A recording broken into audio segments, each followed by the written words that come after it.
আসসালামু আলাইকুম, সবাইকে শুভেচ্ছার সাথে স্বাগতম জানাচ্ছি আমার ইউটিউব চ্যানেলে ফটোশপ ফর বিগিনার। তো ক্লাসে আমরা সেম এই ইমেজটারই ব্যাকগ্রাউন্ড রিমুভ দেখেছিলাম। তো সেম এই প্রোডাক্টটার আমরা আজকে রিটাচ দেখব। এটা হচ্ছে একটা বেসিক রিটাচ, যেখানে পোর্ট আছে সেগুলোকে আমরা কিভাবে রিমুভ করতে পারি সেটা আজকে আমরা দেখব। তো আমরা জানি কন্ট্রোল প্লাস যদি আমি চাপি তাহলে কি আমি জুম ইন করতে পারছি, আবার কন্ট্রোল মাইনাস যদি চাপি আমি জুম আউট করতে পাইতেছি। তো আমি কন্ট্রোল প্লাস চেপে এটাকে জুম ইন করে নিব। তো আমি যখন প্রোডাক্টটা জুম করি তখন আমি দেখতে পারি যে প্রোডাক্টে অনেকগুলো ছোট ছোট স্পট আছে। হ্যাঁ, তো এই স্পট গুলো আমরা কিভাবে রিমুভ করতে পারি সেটা আমরা দেখব। হ্যাঁ, এখন কথা হচ্ছে আমি এভাবে কিভাবে ইমেজটাকে সরাইতে পাইতেছি। তো আহ, আমি আমার ইমেজটাকে আমার জায়গা মতো এভাবে প্লেস করতে পাইতেছি বা সরাইতে পাইতেছি কি কি করে। গত ক্লাসে আমরা বলেছিলাম যদি আমরা স্পেস বাটনটা চাপ দিয়ে ধরি তাহলে এই মাউসের ফিঙ্গার চলে আসবে, এরকম হাত চলে আসবে, যেটা দিয়ে আমরা আমাদের মাউসের লেফট ক্লিক চাপ দিয়ে এটাকে আমরা যে কোনো এক সাইডে সরাইতে পারবো। তো আমি দেখতেছি আমার এই প্রোডাক্টে অনেক ধরনের স্পট আছে। তো এই স্পটগুলো কিভাবে রিমুভ করা যায়, তো সেই টুলগুলোই আমরা আজকে দেখব।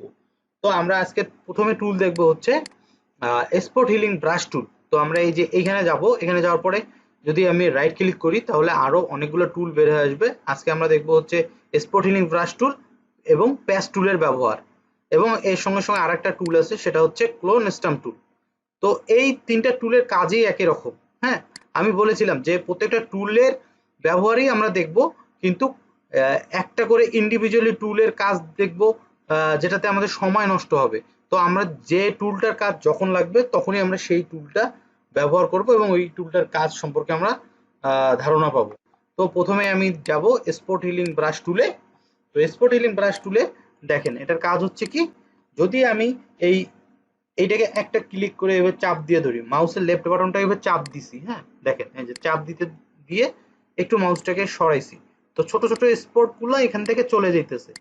আচ্ছা, এখন এই যে আমার টুলটা, এই টুলটার যে সাইজ, ব্রাশের যে সাইজটা আছে সেটা যদি আমি বড় করতে চাই তাহলে আমি কি করতে পারি, কিবোর্ডের ব্র্যাকেট, থার্ড ব্র্যাকেট, হ্যাঁ এই যে ব্র্যাকেট, পাশাপাশি দুটো ব্র্যাকেট আছে, ফার্স্ট ব্র্যাকেট থার্ড ব্র্যাকেট, এই ব্র্যাকেট দিয়ে আমি কি বড় করতে পারতেছি, আবার এটা দিয়ে ছোট করতে পারছি পাশেরটা। হ্যাঁ, একটা দিয়ে বড় করতে পারতেছি, এটা দিয়ে ছোট করতে পারতেছি।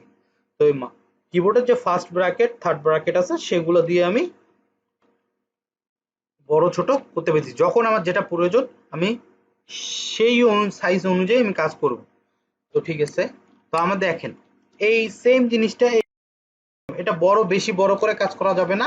যদি বেশি বড় করে কাজ করি এখানে সাইড ইফেক্ট পড়বে। মানে দেখেন এই যে আমার যদি এখানে চলে যায় এত বড় অবস্থায়, তাহলে এই জায়গার শেপটা নষ্ট হয়ে যাবে, একটু সময় নিবে হয়তো অনেকগুলা, এই যে এই জায়গাটা এইভাবে নষ্ট হয়ে যাবে। হ্যাঁ, তো আমার যতটুকু প্রয়োজন আমি ততটুকু বড় করব ব্রাশটা।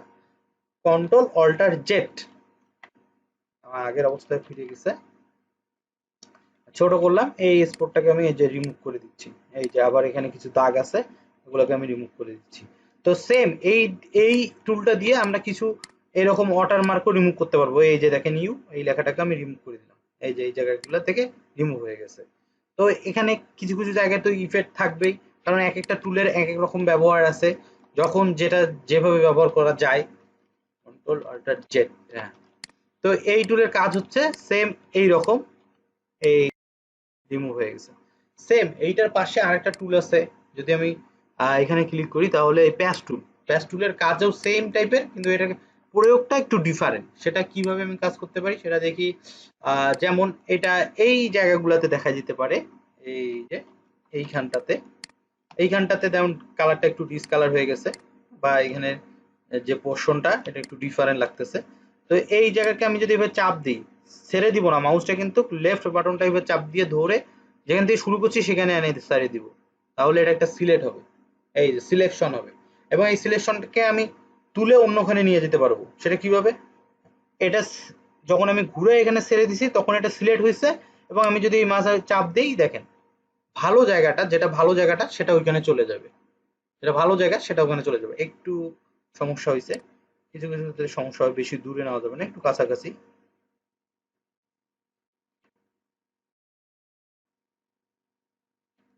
কন্ট্রোল ডি দিলে ডি সিলেক্ট হবে, হ্যাঁ।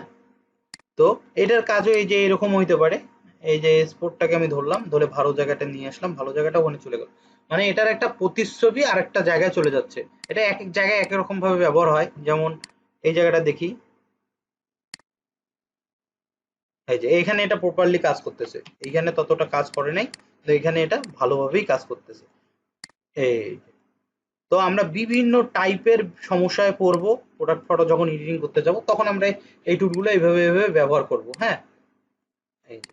তো এইটার কাজও যেমন রিমুভ করা, স্পট গুলাকে রিমুভ করা, সেম এই টুলটারও কাজই তো এইরকম, স্পট হিলিং ব্রাশ টুল সেম। এই যে সিলেক্ট করা আছে, ডি সিলেক্ট, কন্ট্রোল ডি দিলে ডি সিলেক্ট আছে, ছোট করলাম। যখন দেখবো এটা দিয়ে কাজ হচ্ছে না তখন আমরা এই টুলটা ব্যবহার করব। আবার যখন এই টুলটা দিয়ে কাজ হবে না তখন আমরা ওই টুলটা, মানে সব টুলেই ব্যবহার করে দেখতে হবে। তো সেম আরেকটা টুল আছে, সেটা হচ্ছে স্পট, এটা হচ্ছে কোলন স্টাম্প। এটার কাজ হচ্ছে কি, কোনো কিছুকে কপি করা, মানে এটা ফ্রেশ জায়গা আছে, এই ফ্রেশ জায়গাটাকে আমি এখানে প্লেস করতে পারবো। যেমন আমরা একটু আগে এই প্যাচ টুলটা দেখলাম, প্যাচ টুলটার কাজ আর কোলন স্টাম্প কাজ প্রায় একই। প্যাচ টুলটার সুবিধা হচ্ছে এটা নির্দিষ্ট জায়গাতে, নির্দিষ্ট পয়েন্টে, আমি এই যে প্যাচ টুল নিলাম, নির্দিষ্ট পয়েন্টে আমি সিলেক্ট করে ওটাকে আমি রিমুভ করতে পারতেছি। আর এই যে কোলন স্টাম্প টুলের কাজ হচ্ছে সেম ওইটার মতো। এটা হচ্ছে এই ব্রাশ যেভাবে ছোট হয় বড় হয়, ফার্স্ট ব্র্যাকেট, থার্ড ব্র্যাকেটের এই যে এই জায়গাগুলো দিয়ে বড় হয় ছোট হয়। তো সেম ব্রাশ যখনই আমি কাজ করব তখন, এখন কোলন স্টামের কাজ হচ্ছে এটাকে এইভাবে চালানো যাবে না, এটাকে কি করতে হবে, কোলন করতে হবে। এটার কাজ হচ্ছে এই যে ফ্রেশ জায়গাটা আছে, ফ্রেশ জায়গাটা এখানে প্লেস করা, কোলন করা মানে কপি করা, অল্ট চাপতে হবে, কিবোর্ড থেকে অল্ট চাপতে হবে, তাহলে ফ্রেশ জায়গাটা সে পিক আপ করবে। অল্ট চাপলে দেখেন মাউসটা ব্রাশ অন্যরকম হয়, ট্রিগারের মতো হয়েছে। এই যে এটা ক্লিক করলাম, এই জায়গাটা এখানে উঠে আসছে। এই যে একটা ক্লিক করে করে আবার এটাকে আমি প্লেস করতেছি, ক্লিক করলাম এখানে, অল চেপে ক্লিক করতে হবে, এই জায়গাটাকে আমি এখানে নিয়ে আসছি। আচ্ছা, আর একটা ক্লিয়ার জায়গায় যাই তাহলেও দেখতে পারবো। যেমন এই যে এই জায়গাটা, এই দেখেন অল চাপে এটাকে আমি ক্লিক করছি, এই যে ক্লিয়ার জায়গা দেখলে বোঝা যায় যে মাউসটাতে আমার ওই জায়গাটা উঠে আসছে, ওই জায়গাটা এখানে প্লেস হচ্ছে, ক্লোন হচ্ছে। তো এই টুলটার ব্যবহারও আমাদের অনেক করতে হবে, অনেক জায়গায় এটা ব্যবহার হবে। তো আমরা ধীরে ধীরে আরো টুলের ব্যবহারগুলো দেখবো, এগুলো সঠিক ব্যবহার দেখবো। এখন দেখেন এই প্রোডাক্টটাতে অনেকগুলো স্পট আছে না, যতটুকু সম্ভব ক্লিন করা যায়, সেটা আপনার যে টুলটা দিয়ে এখন আপনার সুবিধা হয়, এই যে স্পট হিলিং ব্রাশ টুল দিয়ে এগুলা বেশি সুবিধা হবে। এগুলোকে একটু বড় বড় করে আমি এগুলোকে রিমুভ করে দিলাম যতদূর সম্ভব। মানে একটা ভালোভাবে ক্লিন করার চেষ্টা করবেন, যতটা সম্ভব ভালো হয় ততটা ক্লিন করার চেষ্টা করব। এই যে যেমন এটা অনেক বড় জায়গা, এটা যদি আমি এইভাবে করি তাহলে অনেক জায়গায় গ্যাপগুলো একটু মাইর খেয়ে যায় না। এই জন্য কিন্তু ওই কন্ট্রোলারটা জেড যদি দেই, এই জন্য এই টুলটা এখানে এখন প্রয়োগ করব। দেখেন প্যাচ টুলটা এখানে যদি প্রয়োগ করি, ওকে ফাইন, কাছাকাছি দেখি এটা আছে, এটা একটা ক্লিন জায়গা এখানে। আবার কন্ট্রোল ডি দিলে ডি সেট হইলো, আবার এটা দিলাম, এই যে ক্লিন জায়গাগুলো নিলাম, এই যে সমস্যা, এই যে কাছাকাছি নিলাম, বেশি দূরে নেব না, কাছাকাছি জায়গায় নিব, কাছাকাছি জায়গায় যেখানে ফ্রেশ আছে।